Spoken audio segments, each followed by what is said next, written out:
Sorry for the wait. My name is Nicole Leitner. I am the facilitator of the Science Cafe here at Borderlands. The Science Cafe is brought to you by the University of Arizona College of Science, and it's free to the public.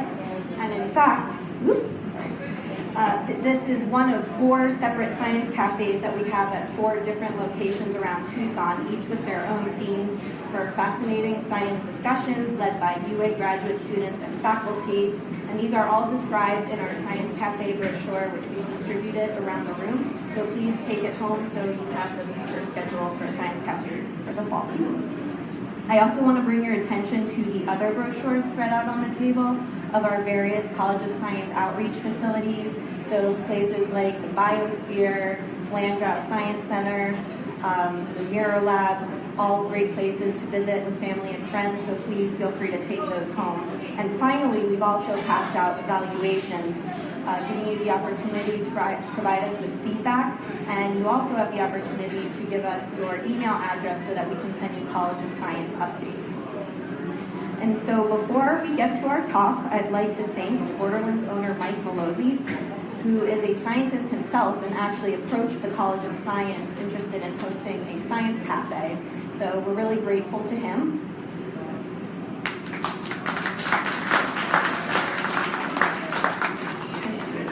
And on to this evening's talk. So here at Borderlands, we feature fellows of the Carson Scholarship Program. This program is part of the UA Institute of the Environment's efforts to support graduate students who focus on environmentally related research and work to communicate their science to the public. And the name comes from Rachel Carson, who wrote the 1962 book Silent Spring, which is largely responsible for sparking the environmental movement in the United States. And this season here at Borderlands, our theme is Aquifers to Zika, Biotic and Abiotic Issues in Conservation, where we will explore over the course of 4 talks a wide range of environmental conservation issues, from preventing epidemics, which we discussed last month, to establishing sustainable water sources, from animal conservation to predicting climate change. Tonight, our speaker is Rodolfo Peon. He is a PhD student in Arid Lands Resource Science at the University of Arizona. He got his university degree in electronics engineering from the Hermosillo Technologic Institute in Mexico and a master's degree in electrical engineering from the University of Calgary in Canada. He works for the University of Sonora, which is waiting for him to finish his PhD to join them again as a full-time professor and help them start a renewable energy graduate program. He had the privilege of being the only one selected to represent Mexico as international visitor by the U.S. Department of State in 2013 under the category of energy security, and he also had the great honor this year of being part of the Carson Scholarship Program at the University of Arizona, which was always something he really looked forward to participating in from the first time he knew about it. And in his free time, Rodolfo is a big fan of astronomy, photography, and outdoor activities. He also enjoys spending time with his dogs and riding his bicycle, Helios, which means sun in Greek, especially to cool places like Borderlands, which just so happens to be his favorite brewery in Tucson. So with that, tonight he will present a talk titled Water Desalination Using High Concentration Photovoltaics, Water, Energy, and Food Security for Underserved Populations in the Most Arid Regions of the World. So with that, I'd like to introduce Rodolfo Peon.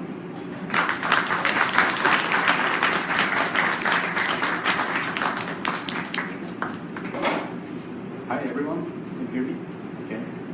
Can I move? You can take it out. Can you hear me there? Okay. Hi everyone, it's a great pleasure to present here. As Nicole said, this is my fifth. Louder? Okay, like that? Okay, so it's a clip. I can try. Like here? Much better? Yeah? People were complaining that they cannot see me, but they can hear me. Okay, it's fine. Can you hear me very well? Okay, so it's a great pleasure to present here. In fact, this is yet my favorite hiding place in Tucson. And it took me actually 3 years and 4 months to come from the back of the room to where I'm standing now. So I don't know what I'm going to do after. Yeah, probably start the cycle again. Okay, so today I'm going to talk about desalination using high concentration photovoltaics as a power source.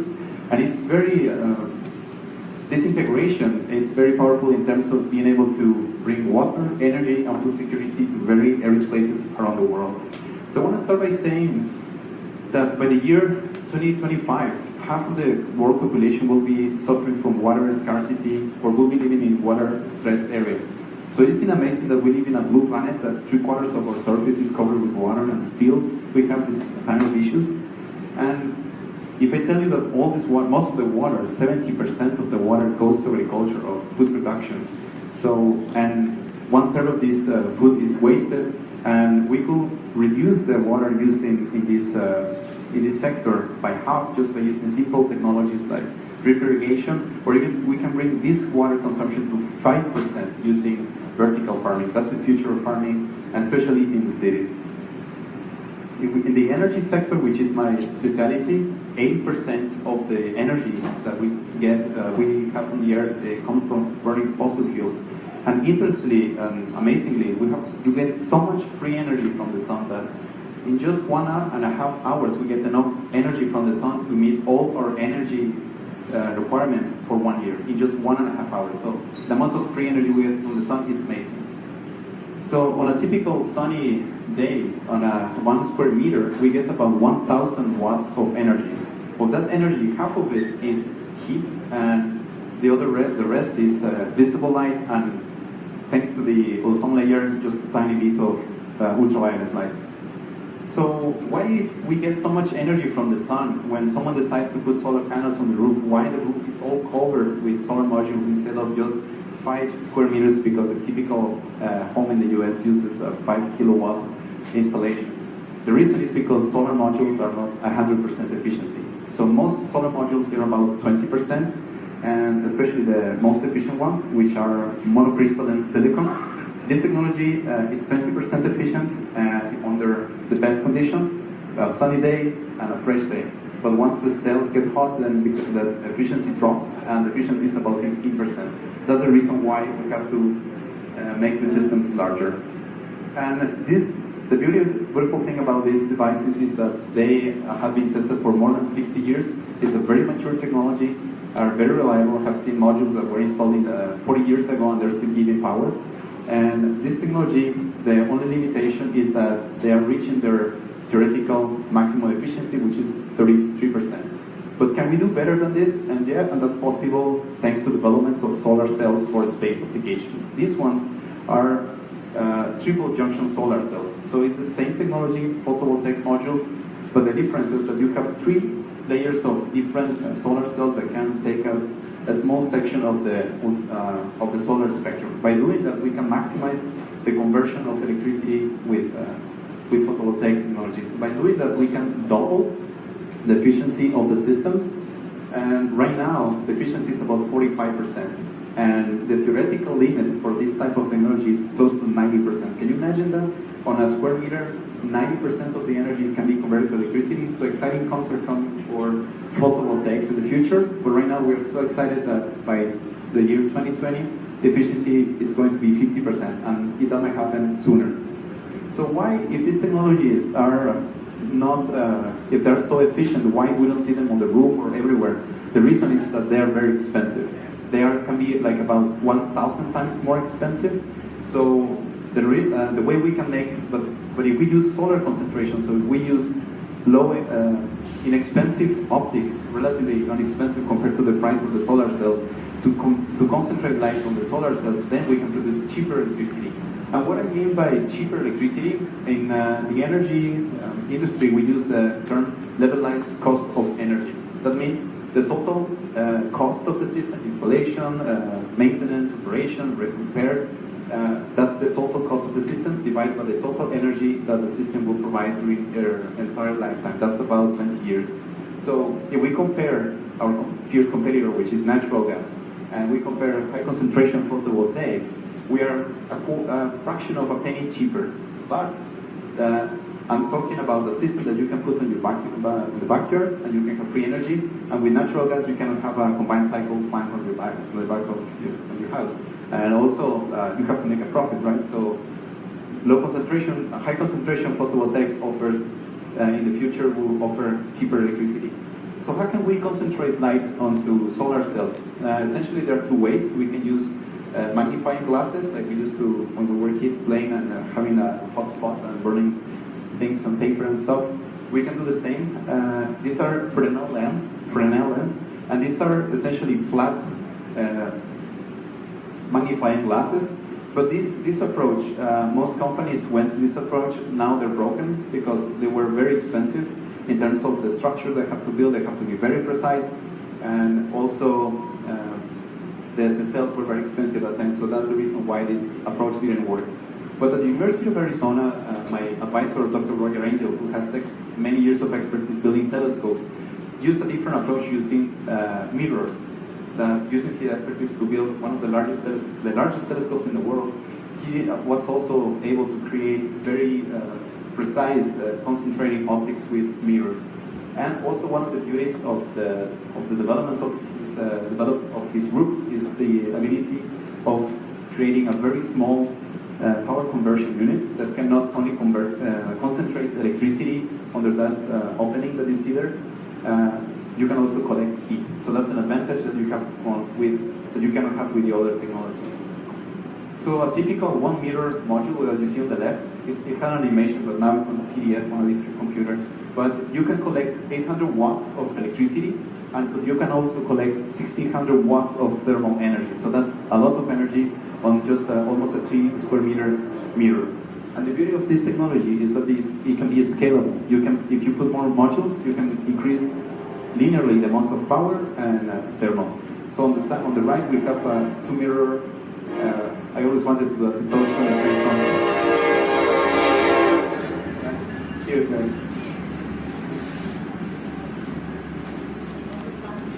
So if we combine the electricity and the thermal energy together, the combined efficiency is about 80%. So we're getting close to the theoretical limit for our triple junction solar cells. So 80% of the energy that is falling on that 3 square meter area is converted to energy that we can use already.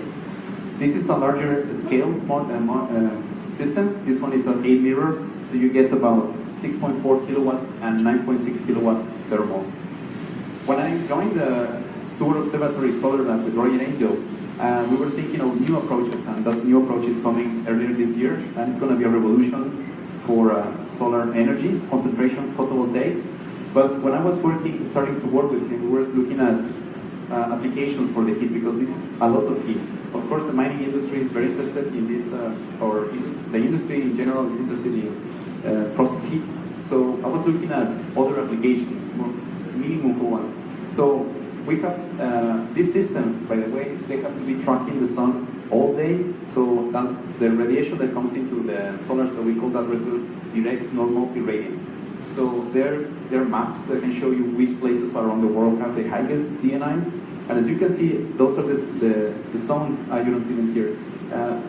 The one in pink, you don't see it because it's used to be an animation, but these are the places that they're going to have water scarcity in the future. So if we swap both maps, we can see that both systems overlap. So we can see that, and most of them are close to the ocean, as you can see. So that's when I became very interested in using this technology for desalination. At the same time, I was lucky that I was being approached by another professor, Arid, who now is at another university. She was asking me for help to help them with their thermal collectors. They had a desalination project in Arizona. So, and I asked, what is that project for? And they said, it's for desalination. Really? So I got really excited, and they told me it's in the Navajo Nation. So, and she asked me, would you like to join us and see the project? So there I go, as a tourist 2 years ago. So there's me at the Navajo Nation. And what I found is a beautiful place, but also it's a very arid place. This place receives less than 12 inches of rain, and it's very arid. As you can see, most of the landscape, less than 10% has vegetation on it. And also, when I was mentioning before about water stress areas, water stress is defined internationally when they use the bucket unit system, so it's more understandable. The other numbers are astronomical. So if you have 241 buckets per day as your daily allowance, that means you are under water stress.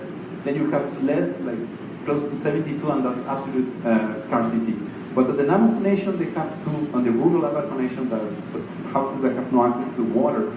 But if you have two options, either harvest the rain using the roof of your house and have it next to your house, and by doing that, you can get 1 bucket of water per person per day. That's if you're able to collect all the water that falls on the roof of your house. But you have the other option to go and collect water, and there's a problem with the water, groundwater. There's plenty of water in the Navajo Nation, but it's very salty, and so you have to go further away to wells that have more cleaner water, potable water. So if you do that, you do a trip every week, and you can get two buckets of water per person per day. That's if you go one time per week. So for domestic use, of course, I was mentioning this is a large volume of water that I'm comparing, and this is making sure that you're able to grow your own food. But if you're only thinking about domestic use, the United Nations says that you must have at least 10 buckets of water to meet all your domestic needs. And in Tucson, we're close to 16. At the Navajo Nation, they have no options but water harvesting or water hauling. This is the Navajo Nation. Another of the problems they have. There was intensive uranium mining in the early 60s. So now there are many abandoned mines, and when it rains, the water runs through these mines, and the shallow aquifers get contaminated. That's the reason why people have to travel long distances to haul water. Usually it's a 20-mile round trip once a week. So it's expensive and time-consuming. So this is the University of Arizona desalination plant, the experimental one near Loop, Arizona. And essentially, desalination can be achieved in two ways. We can vaporize water, as you can see on the right, and you heat water beyond the boiling point. You boil water, the water vaporizes, and then if you condensate the water by cooling it, then you can get fresh water, distilled water on the other side, essentially zero waste. And you end up with just salts deposited on the bottom of your recipient. On the other case is more advanced, it's more new. The other technology is very old. Even people on the ships, when they were coming from Europe to America, used to boil seawater to get fresh water on the boats. The other technology is pressure-driven, that's through membranes. The most popular one is reverse osmosis. And the way these units work is you pass water, salty water, through membranes at high pressures, so only small particles of water can pass through the membranes. That's how you achieve water. But in this case, you end up with brine, which is more salty waste. And the typical efficiency of these plants is about 50%. So you get 50% of the water that goes through the system, 50% is clean water, and 50% is more salty water. So I was lucky to be there when these systems were tested. And we tested both technologies, thermal and pressure-driven. And we realized we were so excited testing the water because it's a miracle that in the middle of the desert you can use the water that is underground. It's plenty of water to meet the needs of the people for hundreds, thousands of years, but the problem is that it's salty. In this case, you can drink the water. And the water quality was close to the standards of the tap water we have in Tucson. Just slightly more salty, but still not as salty as it is when it comes from the well. So we also filled a cattle trough. We have happy clients that day. Well, many days we have happy customers.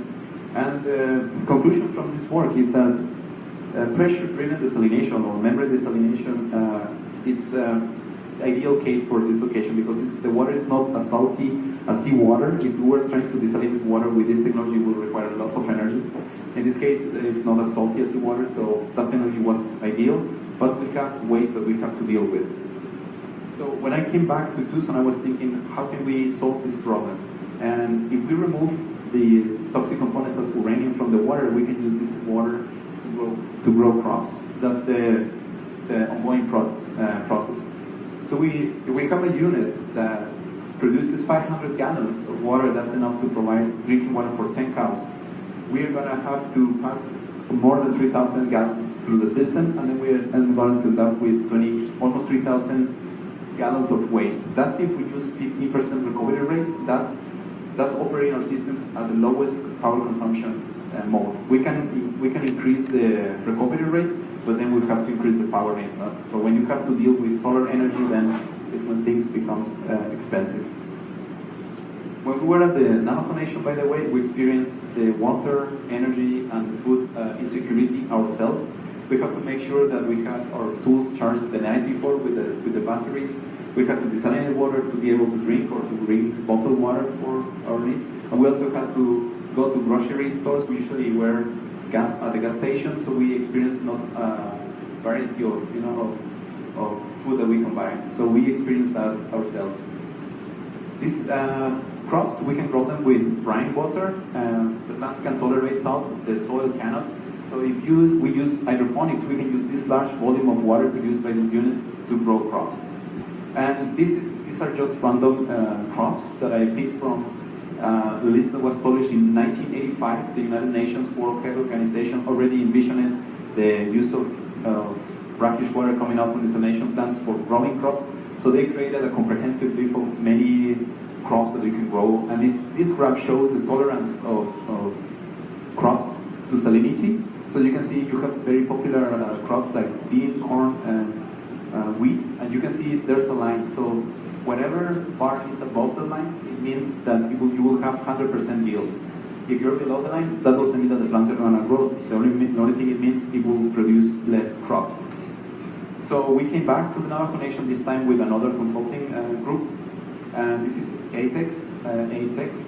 And this is a unit that was installed outside the STAR school. This is a chapter school that was built on essentially it was not a dumpster but a junkyard, and it was transformed into a chapter school. This is a very interesting story to learn about the STAR school. So near to the well site, where people from even 15 miles away come to get water for their homes, we have this desalination unit that uses nanofiltration, which is close to similar to reverse osmosis, and we are using the waste for growing crops. This is the unit after it was installed. It also works with solar energy, just flat conventional modules. This is another unit at the North Loop Family Farms, and this unit is about the same size, and in this case, it's going to be growing crops the whole year round. You have larger greenhouses, and next to it, there's a large cornfield and a large agricultural field. So here we are with Stacy, one of the most active farmers, and here is Peter, the president of ATEC. We're testing the water, and I'm making a mistake that usually they tell you never show how you measure the water. You don't never take pictures, but you have the evidence. So here we're measuring the salinity, and the quality of the water was even better than bottled water from this unit. Then the other intervention was the Desalination Bus. This was a school bus that was retrofitted into a mobile desalination unit, and this idea came from Mark Sorensen, the founder of STAR School, and this bus was retrofitted to house a mobile desalination unit. It's also a filtration unit, nanofiltration unit, and the beauty of this bus is that it can go all around the Navajo Nation or even other communities that suffer from salty groundwater. And this unit is also equipped with a chemistry lab, so it can teach people how to test water, how to run experiments, how to teach children about water desalination. And the beauty of this bus is that in order to be decommissioned, so it becomes a bus that anyone can ride, is that you need to remove all the seats, but you can leave 3 rows of seats. So we left those seats, so it can work also as a movie theater, so you can show movies about water desalination on other topics of interest for the community. So here's the team of people. There's some team members. We have both seaman on the back, our chief in the field, and here's the bus before it went to the Navajo Nation. This bus now is at the Navajo Nation doing its work. So for my dissertation, this is a complex slide. I was going to show it slowly, but on a nice animation, but now I'll try to explain it. So my contribution to this work, this great work that the University of Arizona is doing, is that I'm trying to treat the water before it goes into the nanofiltration unit. So we remove the uranium, the arsenic, the selenium, these toxic compounds that if they went as waste out of the desalination unit, they will go into the vegetables or whatever you grow.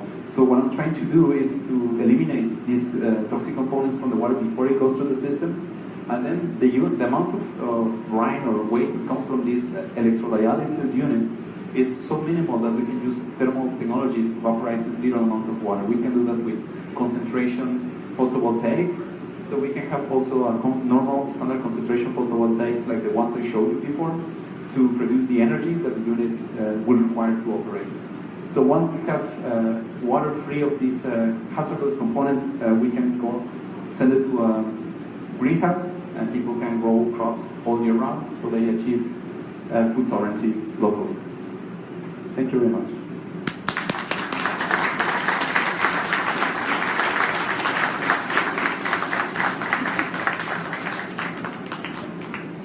Thank you. I'm just here to let you know that we can now open up the floor to questions.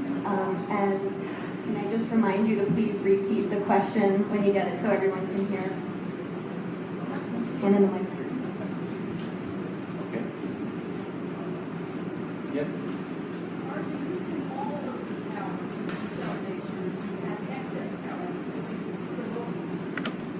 Okay, so the question is if we're using solar energy just to run the systems, or we are providing extra energy to supply people with a surplus of energy. That's a good question.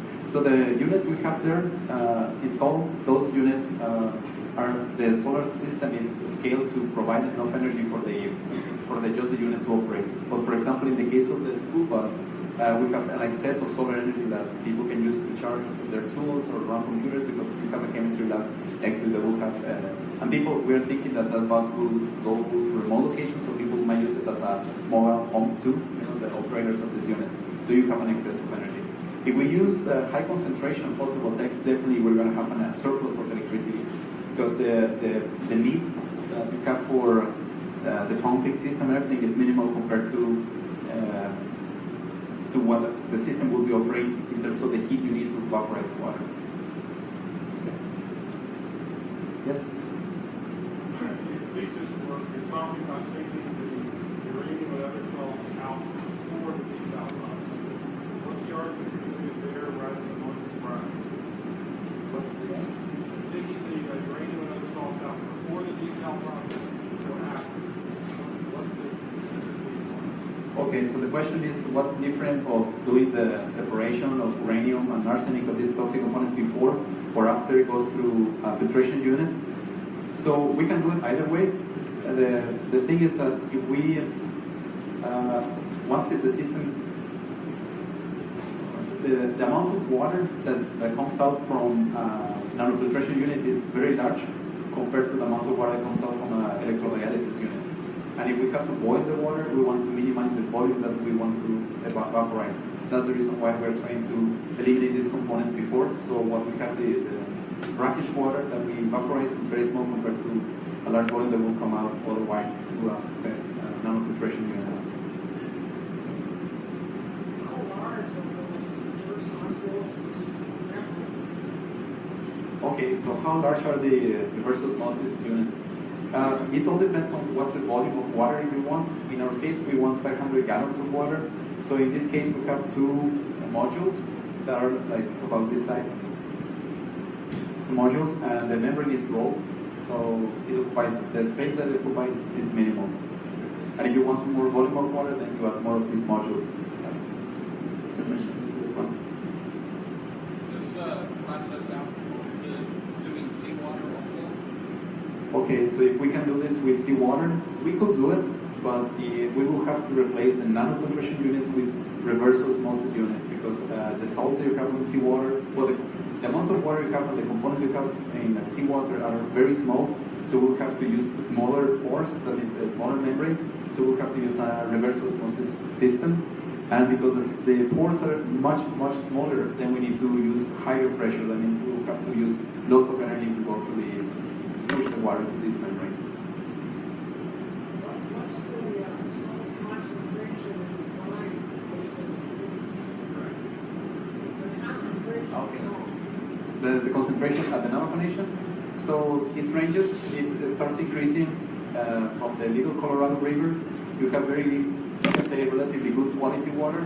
The concentration is about 500 to 800 parts per million.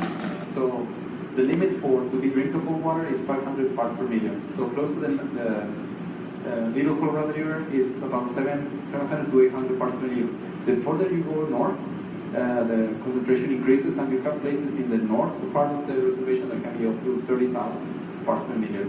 Where we have been working is in the southern part of the reservation, the Navajo Nation, and it's about 1,600 parts per million.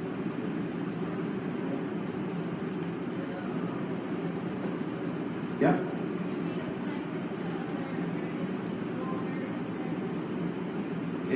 The question is if we're going to use this technology for other areas. Okay, so yeah, there are several areas in Arizona that have this problem of groundwater, and I think we're going to start exploring those when we start having the problem of water scarcity in Arizona. So the communities that right now are suffering from salinity water is in the Navajo Nation from this area. I just was curious if you could give us a quick summary of what got you really passionate about this cause. Okay, so what? Is there a quick answer? Quick answer. Okay, yes, a quick answer. As I mentioned, we experience what it is to not have electric power, so you have to really optimize the consumption of energy, and also we have to desalinate water in order to drink. Like working all day, it gets hot in the summer there, so we have to use some of the water we desalinate. We have to bring our own water, and we also have to buy, groceries to optimize the groceries bought like large stores. So when I came back to Tucson, I was thinking, you're an engineer, and it would be really bad if you didn't do anything, within your knowledge, or within your power to try to solve this problem. So that's what I encourage you to do, solve this problem. All right. Thank you. Thanks.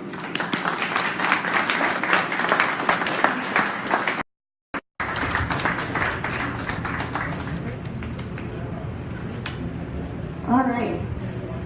And Rodolfo will be around afterwards, so I'm sure he will be fine with you approaching him for one-on-one questions. I just wanted to announce the next talk. It's 11/9/17, so that's November 9th of 2017, and it is a talk by Alex Irwin, who is a PhD student in genetics. The talk title is Blood, Tissue, Hides, and Bones, Using Conservation Genomics to Inform the Reintroduction of Black-tailed Prairie Dogs. And so I hope you join us then. And thank you very much. Please don't forget to fill out the evaluations, and have a great night.